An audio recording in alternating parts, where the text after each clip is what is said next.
하나님 말씀 구약성경 다니엘 2장 31절에서 마지막 49절 말씀까지 우리 교독을 해서 이 말씀 읽도록 하겠습니다. 왕이여, 왕이 한 큰 신상을 보셨나이다. 그 신상이 왕의 앞에 섰는데 크고 광채가 매우 찬란하며 그 모양이 심히 두려우니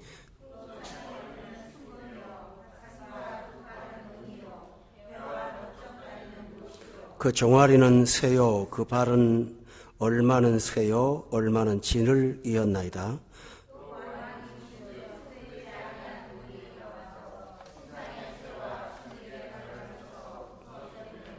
그때의 쇠와 진을과 녹과 은과 금이 다 부서져 여름 타작마당의 겨같이 되어 바람에 불려 간 곳이 없었고 우상을 친 돌은 태산을 이루어 온 세계에 가득하였나이다.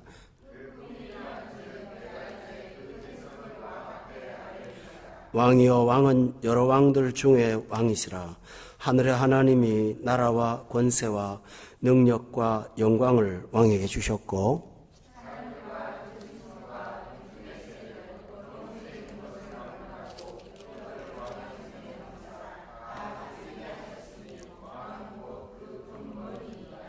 왕을 뒤이어 왕보다 못한 다른 나라가 일어날 것이요 셋째로 또 놋 같은 나라가 일어나서 온 세계를 다스릴 것이며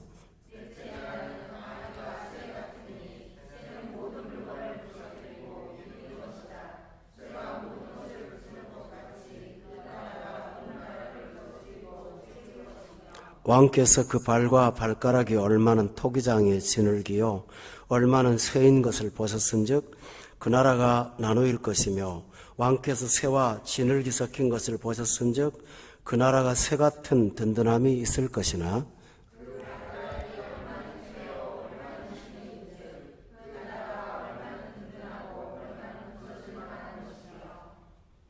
왕께서 쇠와 진을기 섞인 것을 보셨은즉 그들이 다른 민족과 서로 섞일 것이나 그들이 피차에 합하지 아니함이 쇠와 진을기 합하지 않음과 같으니이다.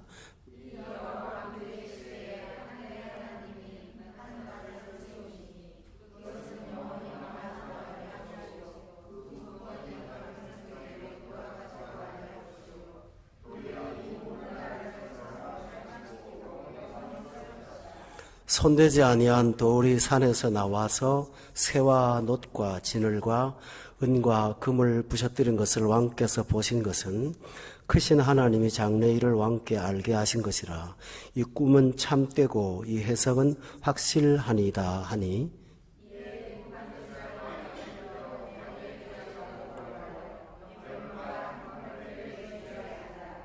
왕이 대답하여 다니엘에게 이르되 너희 하나님은 참으로 모든 신들의 신이시요 모든 왕의 주제시로다. 내가 능히 이 은밀한 것을 나타내었으니 내 하나님은 또 은밀한 것을 나타내시는 이시로다.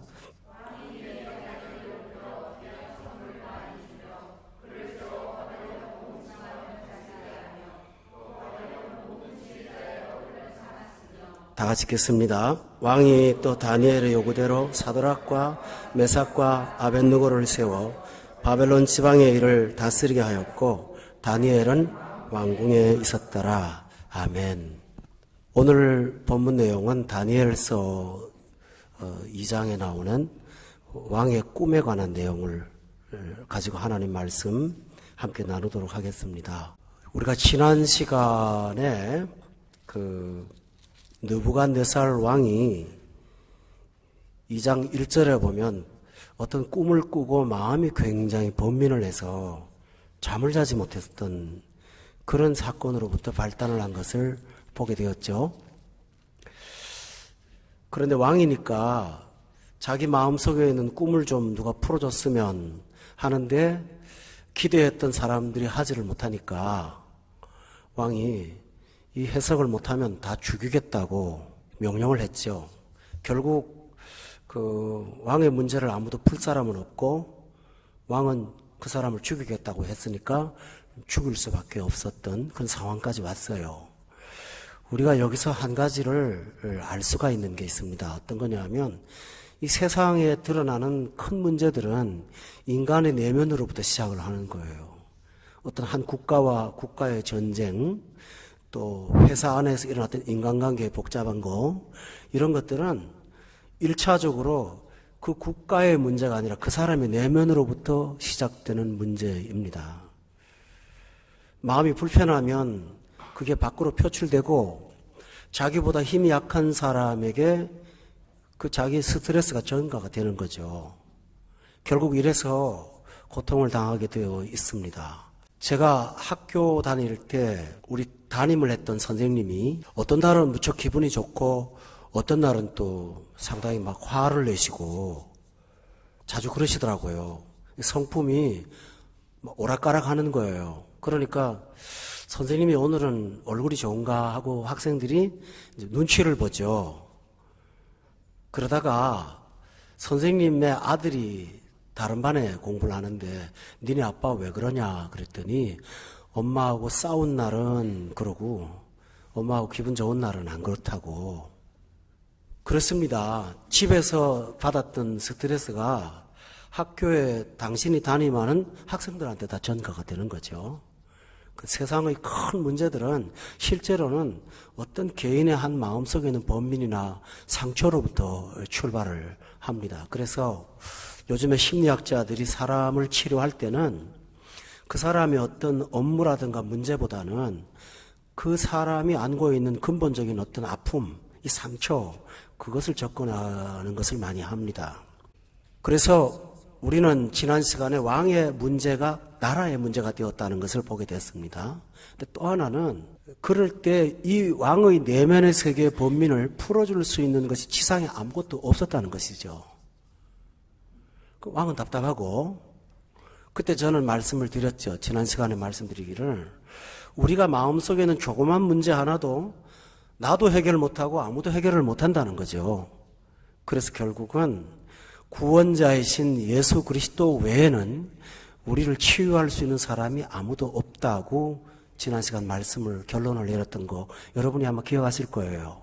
그런데 여기까지 우리가 생각하다 보면 신앙이라는 것이 우리가 믿음을 가진다고 하는 것은 내 마음의 이 불안감, 좀 평안을 얻고 또 내 마음에 좀 힘든 부분을 좀 안정을 시키고 이런데 종교가 우리에게 많은 도움이 된다. 우린 보통 이렇게 생각을 하고 실제로 또 종교에 관심을 갖게 되는 경우는 대부분 내 마음에 평안이 없으니까 좀 안정을 좀 찾았으면 좋겠어. 근데 세상 어디에서도 그걸 얻을 수가 없으니까 하나님 앞에라도 좀 나아가 봐야지. 참 좋은 동기가 되는 건 사실이에요. 대부분 그렇죠. 그렇지만 기독교가 우리 인간의 내면의 세계만 치료하는 어떤 제한적인 능력을 갖고 있지는 않아요. 기독교는 이 세상 전체와 관련이 있어요. 아까도 말씀을 드렸지만 왕의 마음의 번민이 국가의 문제가 됐잖아요. 그것처럼 이 세계의 문제를 우리가 하나님의 기준으로 세상을 볼 줄 알아야만 이 험한 세상을 헤쳐나갈 수가 있어요. 다시 말하면 우리가 아기로 엄마의 몸에서 탄생할 때 오리엔테이션을 받고 나오진 않잖아요. 그런데 군대를 가거나 여러분이 직장을 다니시거나 학교를 가도 우리가 대학교 1학년 수업 받기 전에 오리엔테이션 하지 않습니까? 우리 학교가 어떤 학교고 또 누가 있고 등등 그렇잖아요. 이런 소개를 우리가 받지 않습니까? 그런데 중대한 인생을 사는 문제에 있어서는 아무도 오리엔테이션을 해주지 않습니다. 울면서 나오면 그게 세상인 거예요. 나왔는데 아버지가 포악한 아버지라면 오리엔테이션도 받기 전에 하드 트레이닝을 받기 시작하는 거죠. 나왔는데 엄마가 너무 까다로운 사람이라면 그분 때문에 그 사람도 까다롭게 돼 가는 거죠. 선택의 여지가 없는 것입니다. 그런데 성경은 우리가 살고 있는 세상에 대한 오리엔테이션을 합니다. 여러분이 세상을 몸담고 있는데 이 세상이라는 거대한 구조가 어떤 특성을 갖고 있는지를 좀 알고 살아라 라고 말을 합니다. 알지 못하면 어려움을 당할 때 참 혼란스럽습니다. 그래서 오늘 성경에 보면 그 내용을 말합니다. 그 내용이 뭐냐 하면요, 왕이 밤에 꿈을 꿨어요. 근데 그 꿈이 아주 기괴한 꿈이에요. 머리는 금이에요. 큰 신상인데요, 그 뭐 말하면 굉장히 큰 그 우상 같은 거죠. 그런데 머리는 황금으로 되어 있고요. 이 가슴 있잖아요. 이 가슴은 은으로 되어 있어요. 또 뭐 조금 내려가면 이 허리와 넓적다리는 노수로 되어 있으니까 금, 은, 동으로 되어 있는 거죠. 그 다음에 종아리는 철인데요. 다리는 발 있잖아요. 발목하고 발, 가장 기초를 잡는 신체의 제일 하부 조직은 철과 흙이 재련되지 않아서 섞인 채로 있는 어설픈 것이 이 신상의 특징이었어요. 왕이 밤에 그 꿈을 꾸고 참 불안하고 두려웠던 것입니다. 그런데 이 꿈의 특징이 뭐냐 하면 우리가 몸담고 있는 세상이 바로 이런 구조를 갖고 있습니다. 그런 내용입니다.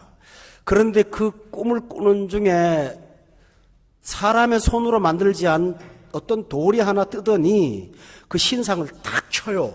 치더니 그 신상이 무너져 갖고 가루가 돼버리고 바람이 불면서 싹 사라지고 그 친 돌은 점점 많아지면서 태산을 이루어서 산 온천지에 가득하게 되는 그런 이상한 꿈을 꾸게 된 것입니다. 제가 설명하는데 좀 충분히 그림이 그려지십니까? 그려지세요? 자, 이 꿈에서 세상을 보여줍니다. 이 세상이 어떤 거냐 하면요. 첫째로는 멀리서 보면 크고 광채가 특심하다는 것입니다.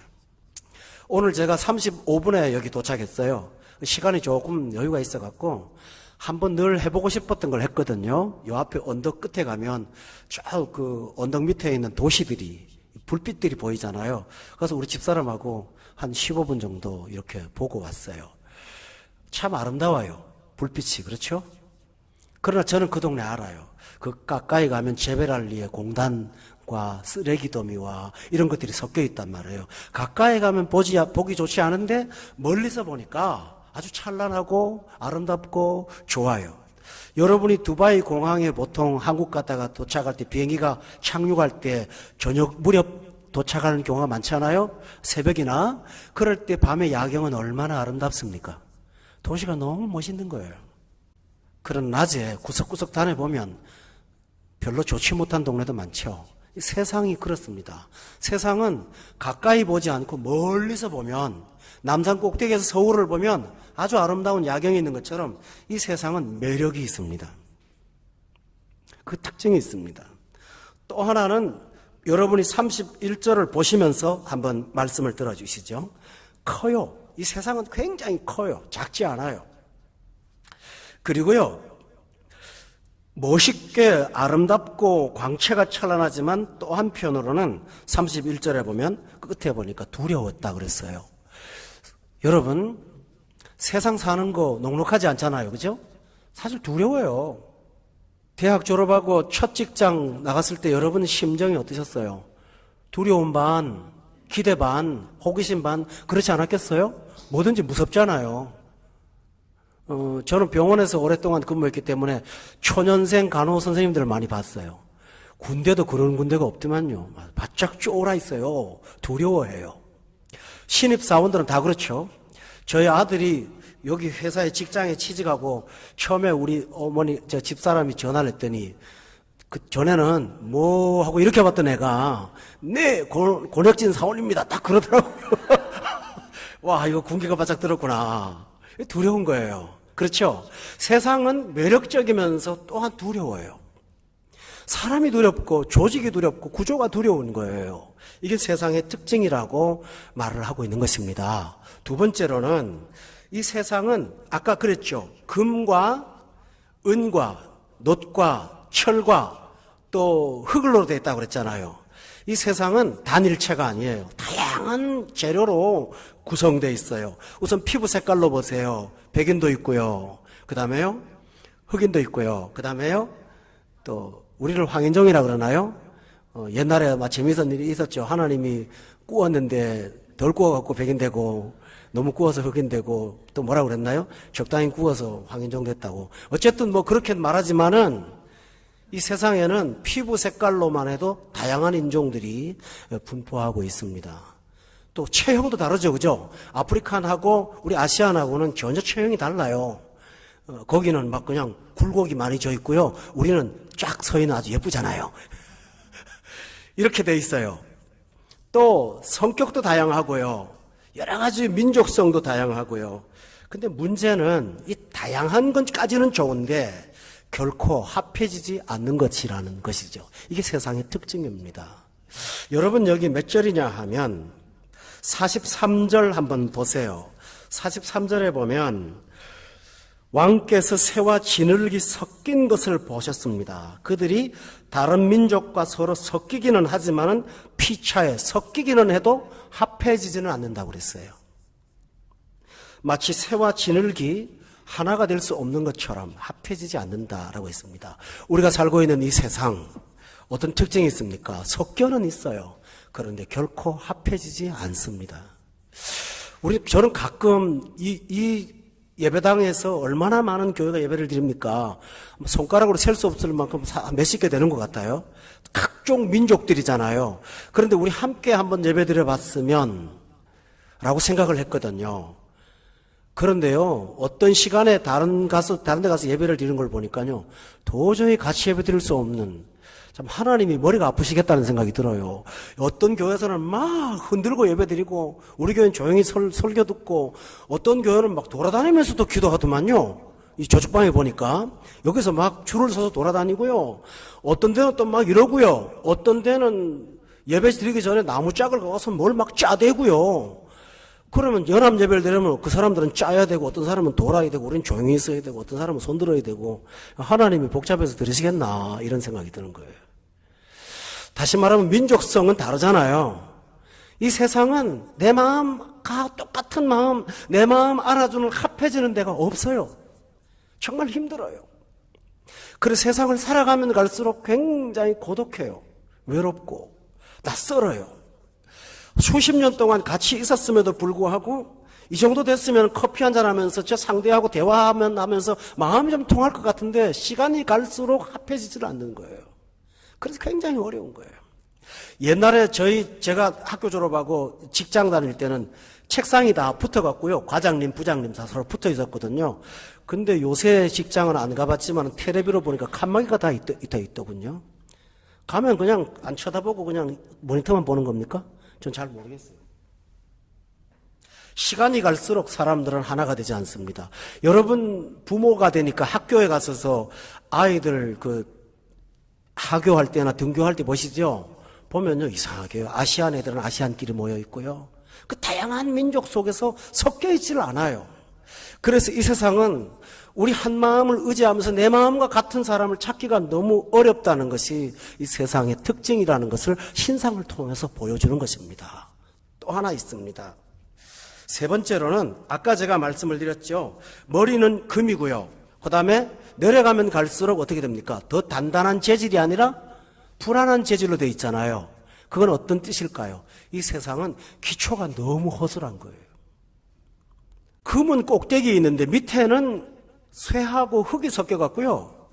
그게 든든하게 받쳐주지를 못하는 거예요. 질량은 위는 더 무겁고 밑에는 가벼우니 그게 언제 무너질지 모르는 불안한 구조물이잖아요. 다시 말하면 우리가 살고 있는 세상은 뭐 하나에 금방 없어져 버릴 것 같은 불안감, 두려움 이런 것들이 세상을 지배하고 있습니다. 우리 전 세계 속에는 핵무기 그 핵폭탄 만든 거 있잖아요. 그거 10분의 1만 터뜨려도 이 지구는 완전히 지상에서 사라져버립니다. 그런데 어떤 미치광이가 마음을 잘못 먹어서 단추 눌러버리면 하루아침에 끝나는 것 아닙니까? 이렇게 불안한 세상 속에 살고 있는 것이 이 세상의 특징입니다. 다시 말씀드리죠. 위에는 찬란하게 보이지만 내려가면 갈수록 불안한 것입니다. 그래서 우리는 세상을 살면서 항상 불안합니다. 어떤 분이 이렇게 말했어요. 이 세상에서 가장 확실한 건 딱 하나 있대요. 그게 뭐냐 그랬더니 불확실한 게 확실한 거래요. 그게 진짜라는 거지. 그러니까 우리가 어떤 근거 없이 세상에서만 살면 늘 불안에 떨며 살게 돼요. 뭔가 마음이 좋지 않은 거예요. 직장 생활에 아무런 문제가 없어도 다가오는 엄습하는 까닭없는 설명하지 못하는 불안감이 우리 심령을 꽉 사로잡고 있는 것. 이게 세상 사람들이 보이지 않는 스트레스입니다, 여러분. 또 하나 있습니다. 이 세상의 특징은 서로가 서로를 무너뜨린다는 거예요. 파괴한다는 거예요. 여기 성경에 보시면 그 내용이 있습니다. 여러분 보세요. 39절을 보면요. 40절에 보면 같이 한번 읽어볼까요? 40절 시작. 새 같으니 새는 모든 물건을 부서뜨리고 이기는 것이라. 새가 모든 것을 부수는 것 같이 그 나라가 문나라를 부서뜨리고 찌을 것이라고 돼 있어요. 이 세상의 특징이 뭡니까? 다른 사람을 세우는 것보다는 다른 사람을 짓밟고 올라가는 것입니다. 이게 세상의 특징입니다. 그래서 직장의 동료가 적이 아니라 보이지 않는 적으로 관계를 맺는 경우가 참 많습니다. 피라미드의 구조를 따라서 올라가다 보면 결국은 100명은 다 같이 못 가니 50명이 되고 50명이 25명이 되고 25명이 12.5명이 되고 6명이 되고 이렇게 될 거 아닙니까? 이런 상황 속에서 우린 모두 다 서로를 무너뜨리는 이 불안한 구조 속에서 살고 있습니다. 여러분 전에도 말씀을 드렸습니다만 아프리카의 대초원에 가면 그 건기가 되면은 이쪽에 풀이 다 마르잖아요. 풀이 다 마르면 비가 조금 오는 장소로 들소들이 이동을 합니다. 이동을 하는데 반드시 거쳐야 되는 길이 하나 있습니다. 그건 뭐냐면 강입니다. 강은 강이지만 물이 조금밖에 흐르지 않기 때문에 소들이 떼를 지어서 갈 수가 있어요. 그러니까 처음에 앞에 섰던 선두주자 소들은 씩씩하게 강을 건너가지고 올라갑니다. 그런데 강바닥에서 강 위로 올라가는 데는 미끄러운 진흙이잖아요. 처음에는 그냥 흙이었지만 한 마리, 두 마리, 세 마리 올라가다 보면 어떻게 됩니까? 그것이 미끄럼틀처럼 미끄러워지는 거예요. 그 다음에 10마리째 올라가는 소는 올라가다가 미끄러지잖아요. 그런데 그 다음 소가 기다려주지 않습니다. 그 미끄러진 소를 짓밟고 올라가는 겁니다. 그러다가 와르르 무너지면 또 그 시체를 짓밟고 올라가는 것입니다. 그러면서 결국은 많은 동료들이 죽고 소수의 소들만 안전한 풀이 있는 장소로 이동을 합니다. 마치 이 세상이 그와 같은 모습입니다. 동물의 왕국이 사람의 삶이에요. 건너가야 돼요.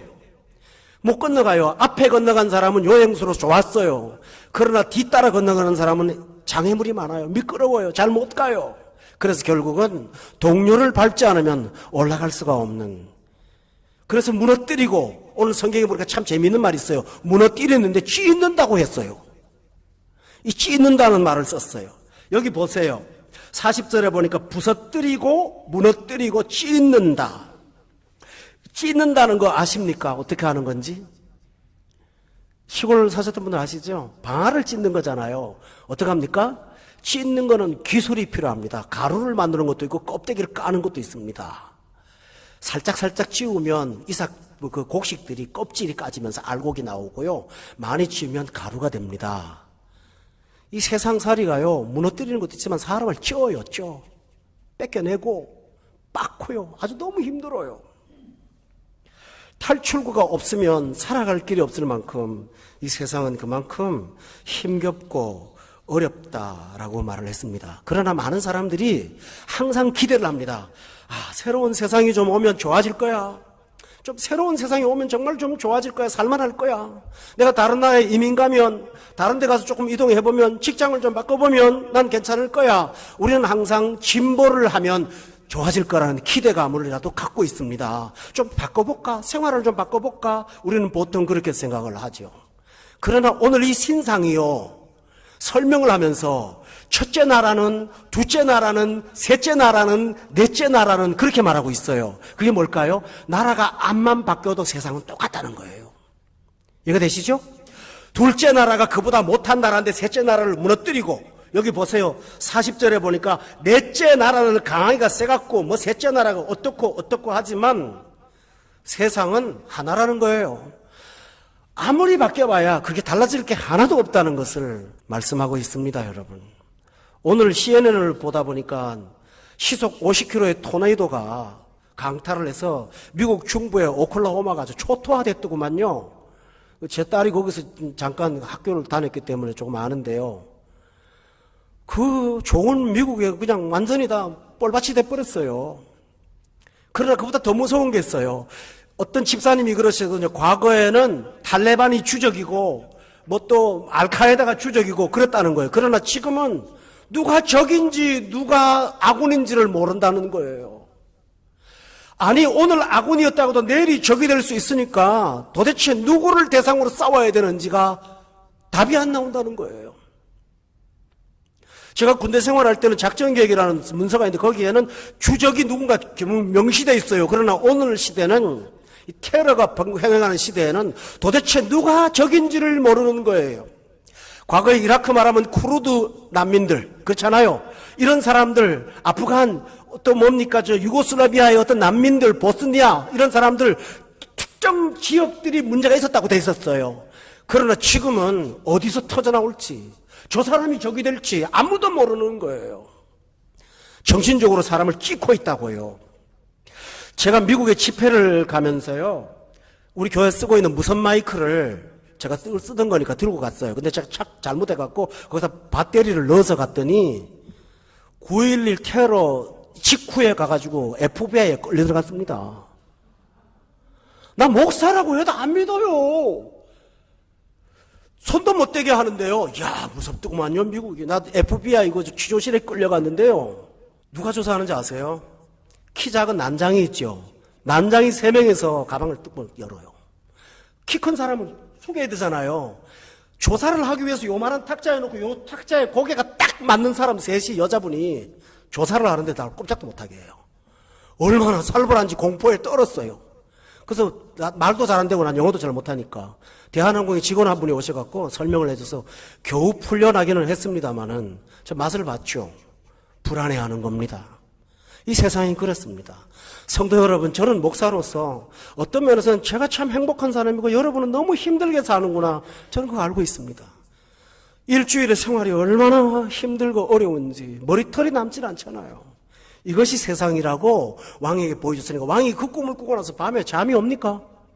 이게 뭔지를 모르겠는 거예요. 그러나 여러분, 마지막 얘기를 하나 하면서 오늘 서론적인 얘기를 다음으로 넘어가겠습니다. 이 세상이 이렇게 되면 망해야 되잖아요. 그런데요, 세상은 망하지 않아요. 오늘 성경에 보면요, 자기들끼리 싸우다가 세상이 망했다는 말이 안 나오고요, 사람의 손으로 만들지 않은 또 하나의 돌이 와서 세상을 무너뜨렸다고 돼 있죠. 잘 들어보세요. 예수님께서 계실 때 제자들이 세상 끝이 언제입니까? 하고 물었어요.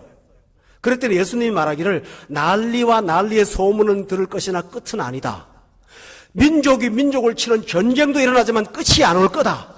천재지변이 일어나지만 끝이 안 올 거다. 하늘에 별이 떨어지는 우주의 대이변이 일어나도 세상은 종말이 오지 않는다.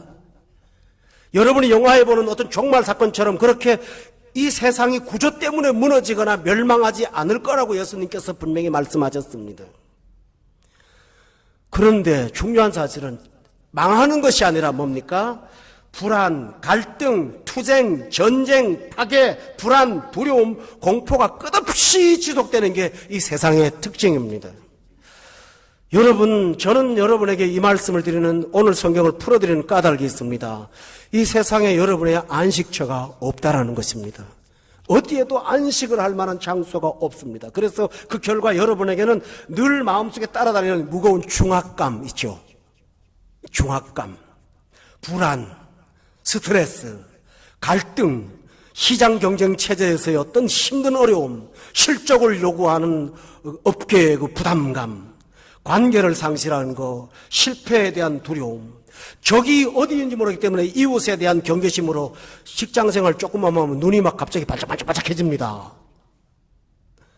의심, 자기방어, 그러면서 외로움, 항상 이 세상에 낯선 것, 이런 아픔 속에서 어떤 것을 옮겨도 여러분의 마음에 평화를 얻을 수가 없습니다. 가끔 여러분이 술도 한잔 하실 수도 있고 친구들과 데이트도 한번 하시고 그다음에 뭐 게임도 하시지만은 그 순간에 허허 웃고 웃지만은 돌아서는 순간 여러분은 무거운 중압감이 여전히 여러분을 기다리고 있다는 사실입니다. 왜 하나님께서 왕에게 이것을 보여주실까요? 네가 세상을 정복해도 너는 네 마음의 평화를 얻을 수는 없을 거라는 것을 하나님께서 보여주신 것입니다. 그렇다면 어디서 행복을 찾고 어디서 구원을 찾아야 되겠습니까, 여러분? 하나님은 왕에게 하나의 이야기를 합니다. 그 얘기가 뭐냐면요, 중요한 얘기를 합니다. 44절에 하나님께서 말씀하는 게 하나 있습니다. 한번 읽어볼까요? 44절 시작.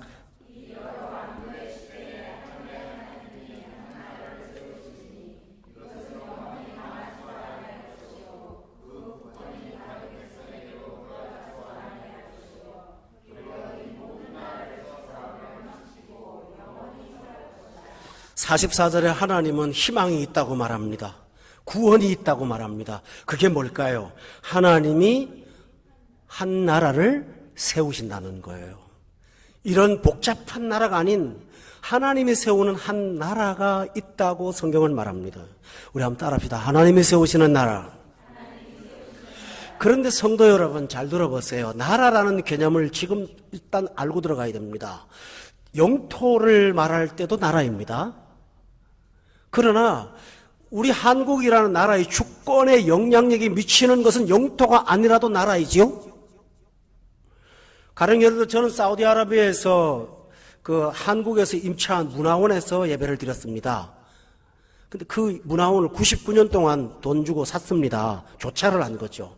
거기는 일종의 치외법권입니다. 한국의 주권이 행사하는 곳입니다. 제가 새벽 기도를 인도하러 들어가다가 종교경찰한테 쫓겼습니다. 저를 따라왔거든요. 문 앞에까지 따라왔습니다. 근데 제가 들어가고 나니까 못 따라오더라고요. 그럼 못 들어가거든요. 그래서 보호를 받은 적이 한 번 있어요. 다시 말하면 나라라는 개념은 그 세력이 행사할 수 없는 영역을 나라라고 하는 것입니다. 이해가 되시죠? 여기서 말하는 하나님의 나라는 어떤 다른 동네에다가 딱 세우는 혹성의 나라를 말하는 것이 아니고 하나님이 통치하시는 영역이 되는 그 영역을 갖다가 하나님께서 세우는 나라라고 말을 했습니다. 이 나라가 있습니다. 근데 이 나라의 특징이 뭘까요? 이 나라는 사람이 세우지 않습니다. 누가 세웁니까? 하나님이 세웁니다. 자, 여러분 주목해 보세요. 사람이 세우는 나라는 더 강한 자가 와서 무너뜨릴 수 있죠. 그러나 절대자이신 하나님이 세운다면 그 나라는 누구도 무너뜨릴 수가 없습니다. 그래서 44절에 보면 이 나라는 영원히 망하지를 않는다고 그랬어요. 아까는 첫째 나라가 있고 둘째 나라가 있고 자꾸 나라가 바뀌잖아요. 그러나 이 나라는 영원히 망하지 않는 나라입니다. 한번 세워지면 절대로 무너지지 않는 나라가 하나님의 나라입니다. 또 세 번째로는 이 나라의 특징이 뭐냐 하면요, 그 국권이 다른 백성에게로 돌아가지 않는다. 다시 말하면 영향력을 잃어버리거나 쇠퇴하지 않을 거라고 이 나라의 특징을 말씀하고 있습니다. 그러면 여러분이 잘못 생각하면 목사님 이 나라는 천국을 말하는 건가요? 우리 이렇게 이해할 수 있습니다. 그러나 그렇지 않습니다. 본문 44절에 한번 보십시오.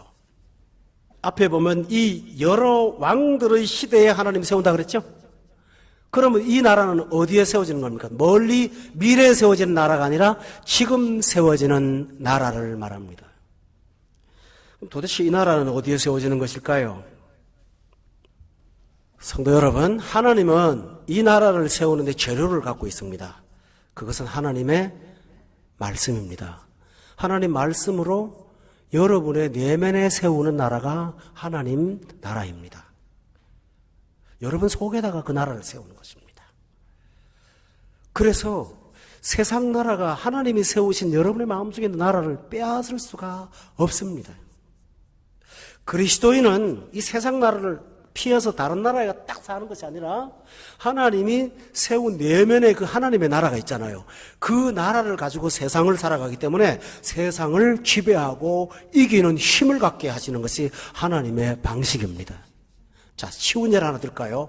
이 나라가 세워지면 세상을 크게 봅니다. 세상 나라에 살 때는 뭐 어려움이 나오면 앞이 캄캄하고요. 나 어떻게 살아야 되나? 답답합니다. 그런데 하나님의 나라가 들어가면 하나님이 통치한다는 사실을 압니다. 그러면 하나님의 통치는 저 끝에 좋은 게 있어요, 항상요. 끝에 좋은 게 있다 보니까 지금은 어렵지만 이 어려움을 통해서 오히려 거꾸로 더 좋은 것을 만들어 가시는 전화위복을 만들어 가시는 것이 하나님의 방법입니다. 그걸 갖다가 뭐라고 하냐 합니까? 따라합시다. 섭리. 섭리라고 그래요. 오늘은 어려워요.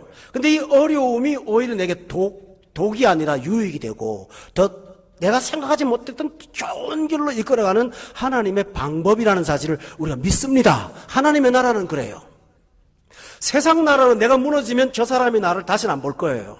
내가 직장에서 어떤 직책을 사라지면 그때부터 나를 누가 사람 취급도 하지 않을 거예요. 그러나 하나님의 나라는 절대로 그렇지 않아요. 이것은 우리 실적이나 성과로 평가하는 나라가 아닙니다.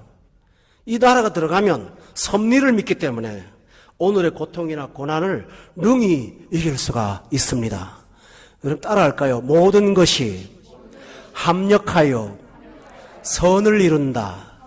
이게 성경입니다. 그래서 오늘은 굉장히 어렵지만 그 일을 통해서 내가 듣도 보도 못한 귀한 복을 누리게 될 것을 믿습니다.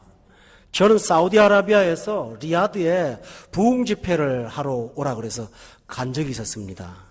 그런데 사우디아라비아는 여기하고 달라서요. 비행기 탈 때 그 여행 증명서를 발급받아야 돼요. 근데 제 스폰서가 여행 증명에 사인을 해줘야 되는데요. 그 스폰서가 유럽을 가서 안 오는 거예요. 그 사인을 못 받았어요. 그러니까 제다라고 하는 동네에서 리야드를 가는 비행기를 못 타는 거예요. 근데 비행기 표를 낼 때 그 여행 증명서를 제출을 해야 돼요. 보여줘야 되거든요. 앞에 검사하는 사람이 있는 거예요. 야, 난리가 났어요, 제가요. 가긴 가야 되고 약속을 했는데 어떻게 안 갑니까? 몇백 명의 성도들이 지금 기다리고 있는데요. 무작정 공항에 나갔죠. 서서 줄 서서 기도도 잘 못하고 하나님 어쩌면 좋아요. 나 그러고 말았어요. 우리 집사람하고 둘이. 근데요, 앞에 하얀 옷 입은 사람이 서 있더라고요. 하얀 옷은 누구죠? 아랍 사람이잖아요. 그 표검사하는 사람 앞에 딱 오더니 이 사람하고 둘이 갑자기 막 끌어안고 막 좋아서 남자들끼리 뽀뽀하고 막 그런 거 있잖아요. 아랍 인사는 보통 한 30분 걸리거든요.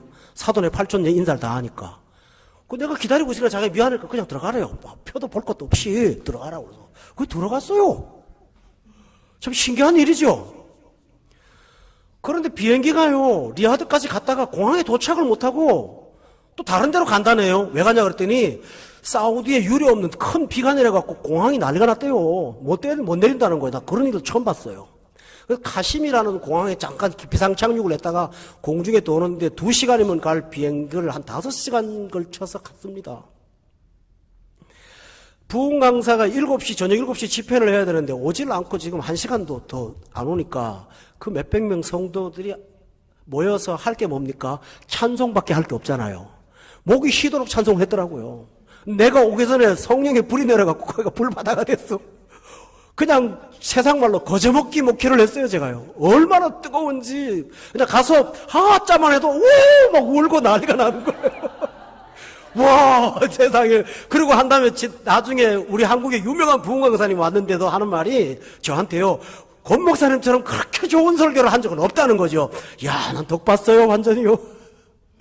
공중에 비가 내려서 카심이라는 곳에 비상 착륙했다가 뱅뱅뱅 돌았던 헤맸던 그 시간이 제게는 너무나 큰 복이 되었다는 사실을 발견했습니다. 나중에 깨달았지만 이것이 바로 뭘까요? 하나님의 섭리입니다. 여러분에게는 하나님의 나라에 들어오면 이게 작동합니다. 여러분 생각해 보세요. 우리나라의 국민이 되고 나면 최소한도 여러분에게 국민연금이라든가 나이 드시면 뭐 주는지 압니까 요새? 노령연금 줍니다. 그래서 저희 집사람하고 야 우리 20만 원 확보했다. 그걸로 시골 가서 먹고 살면 되겠지. 은퇴해서 그런 얘기를 했습니다. 국민이기 때문에 당연히 주는 것입니다. 나라라는 개념은 통치 개념이기 때문에 한 사람의 국민을 위한 안녕과 그의 삶에 대한 최소한의 보장을 하려고 노력을 합니다. 선진국이 될수록 그런 보장제도가 더 많잖아요. 하나님은 똑같습니다. 하나님의 나라를 세우신다면 하나님은 여러분 속에 섭리를 통해서 어려움이 변하여 기쁨이 되게 하시고 곤고가 변해서 찬양이 될 수 있도록 이끌어 주실 것을 믿습니다. 그러니까 세상에 살면서도 막 빻고 찢고 누르고 금머리고 발바닥이고 무너질 것 같고 별거 다 같지만은 그러나 나는 그 나라에 몸을 담고 있으나 진짜 소속은 하나님의 나라이기 때문에 하나도 두려워하지 않습니다. 하나도 안 무서워합니다. 여러분에게 이 나라가 있습니까? 너무 좋으면 아멘을 못하고 그냥 고개를 끄덕합니다. 그렇습니다. 성도 여러분, 할렐루야. 아유, 얼마나 좋습니까? 이 나라가 내 속에 있습니다. 그 나라를 발견하는 순간 암흑이 걷어지는 새로운 소망이 생깁니다. 힘이 생깁니다. 늘 했던 얘기니까 양이 와서 이제 막 위치에 떨어져갖고 했던 얘기 또 하고 또 하고 그럽니다. 아프리카의 선교사 한 분, 제가 너무 참 귀하게 말씀을 들었던 거라. 한국에서 돈이 하나 갖고, 선교사는 선교비 받아 살잖아요. 돈이 영국 은행 거쳐갖고 이렇게 와야 되는데 돈이 안 오는 거예요. 그래가지고 기다리다가 돈도 안 오고 하니까 뭐 꾸기도 하고 얻어먹기도 하다가 나중에는 그것도 다 떨어져갖고 물만 마시고 살았대요. 그러다가 영국 선교사님한테 어떻게 해서 비행기 표값을 얻어갖고 한국에 왔답니다. 와가지고 그 메인 처치라고 그래요. 교회에서 선교비 보내주는 교회. 가서 왜 돈 한 번 했냐고. 그랬더니 재정장로님이 아유 목사님 무슨 말이에요. 우리가 목사님이 그걸 돈을 안 보낼 리가 있나요? 돌아가시는데요. 보냈습니다. 보세요 여기. 그래서 그 장로님이 안 받았다고 하는 목사님 이상하니까 알아봤더니 영국은행에 송금했다가 영국에서 그쪽으로 보냈는데 중간에 전달이 안 된 거예요. 그래서 목사님이 굶었어요. 거의 물만 먹고 살았다고요. 그러니까 그 교회에서 목사님 가족을 너무 마음에 안 드으니까 혹시 병이 났나 몰라갖고 진단 한번 받아보시라고 그랬다네요. 진단을 받았는데 의사 선생님이 고개를 갸우뚱갸우뚱 하면서 당신한테 큰 병이 있었는데 지나갔다는 거예요. 무슨 병이냐니까 아프리카 풍토병이래요. 근데 그 약이 딱 하나밖에 없다네요. 그 약은요 물만 먹는 거래요. 알았나요? 왜 굶었는지 왜 돈이 안 왔는지 모르잖아요. 그죠? 근데 나중에 알고 보니까 물만 먹어야 되는 상황이에요. 우리 예수 믿는 사람은 알아요. 지금 밥이 없어요. 물밖에 못 먹어요. 이유가 있어요. 지금 너무 어두워요. 지금 어두울 이유가 있어요. 나중에 알아요. 지금은 몰라요. 그러나 우리는 믿어요. 섭리를 믿어요. 합력하여 선을 이룬다는 사실을 믿으십니까? 그걸 믿어요. 그게 하나님의 나라예요. 그러니까 망하지를 않아요. 누구도 못 무너뜨려요. 세상 사람들은 돈이 없으면 망해요. 그러나 이 나라는 무너뜨리지를 못해요. 그게 능력이에요. 또 하나 이 하나님의 나라는 대단한 나라입니다. 세상 나라를 정복하는 나라입니다. 여러분 여기 44절에 보세요. 이 모든 나라를 쳐서 멸망시키고 영원히 쓴다고 말을 했습니다. 이 말을 여러분이 심판으로만 이해하지 마세요. 하나님의 나라는 이 땅에 심어지는 능력 있는 나라로 세상을 정복한다는 말입니다. 자, 한번 예를 들어볼까요? 46절입니다. 이 꿈을 해석을 해주니까 왕이 무슨 일을 했는지를 보세요. 46절 읽어볼까요? 시작.